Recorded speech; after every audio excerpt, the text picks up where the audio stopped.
So today, bibigyan ko kayo ng second part ng vlog ko dati about dito sa Tagaytay Tropical Greens, which is, I think, 2019 pa yon. And I think maraming nakapanood nun kasi I know everyone is interested in investing or getting a property here in Tagaytay. So today, bibigyan ko kayo ng update kung ano na yung mga nabago dito. Marami nang nagawa. Yung kino-construct dati dito, as you can see, yung mga place, tara, dito tayo. Samahan nyo ako. Ito, this one.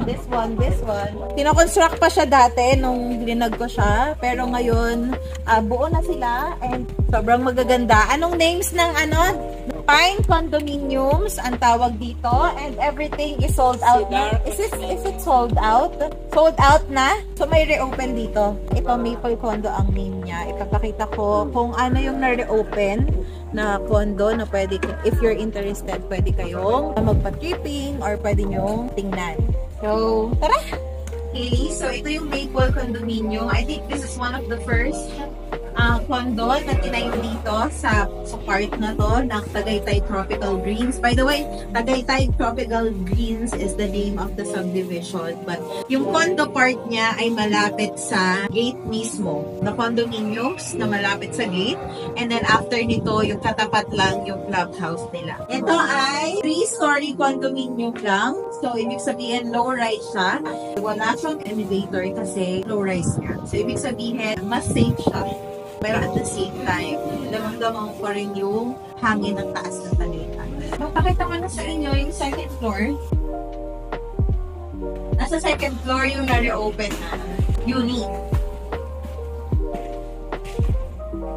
Okay, so dito, second floor, specifically this unit ay open. Studio type itong condo na to. And this cost 3.7 studio, pero napakalawang. This is the same, solid yung mga same cabinets. Meron din window. From this part is the cabinets for your clothes and things. Kung ako yung mag-interior design nito, kasi gusto mag-interior design, I think mas bagay dito yung dining. And then, dito yung parang bedroom slash living room na rin. So, parang you're gonna put a sofa bed here. Maganda. And this is the restroom. So, may kasamang bagal sa loob. Tapos, sobrang ganda ng view dito sa balcony niya.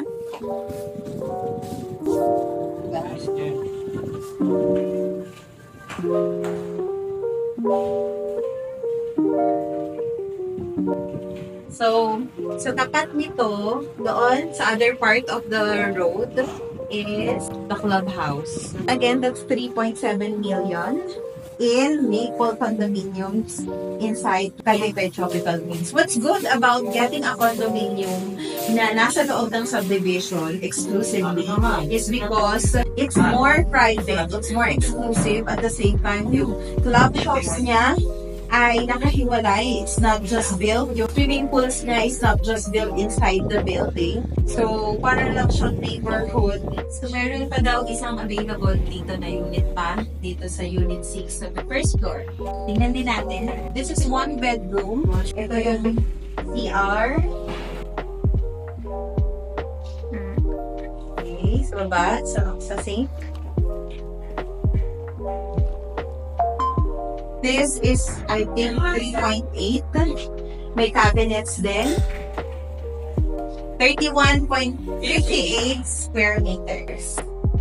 Dito pa rin siya sa Maple Condo. So, 2 units ang available dito sa Maple Condo. Ang benefit nung nandun sa taas, although studio type lang siya, kaharap mo yung medyo overlooking, sa second floor, mas mahangin. Dito kasi medyo enclosed yung nasa harapan ng mga bintana mo. So, hindi ganun yung pasok ng hangin masyado. Although, 1 bedroom siya, pero halos magkalapit lang sila ng price. Wow! What do you think about the place? Sobrang ganda. Kung tatanungin kita, would you buy a property here para makapag-relax? Wow. So this is the gazebo. I think wala to dati. And pupunta kami sa CR. Masyado siyang mahangin, kaya ang ganda. And makikita mo doon, I love TTG.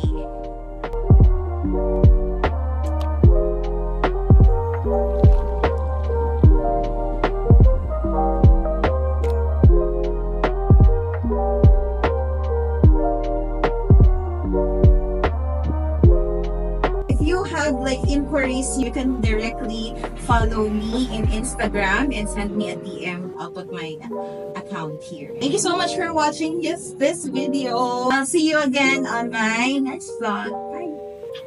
Bye.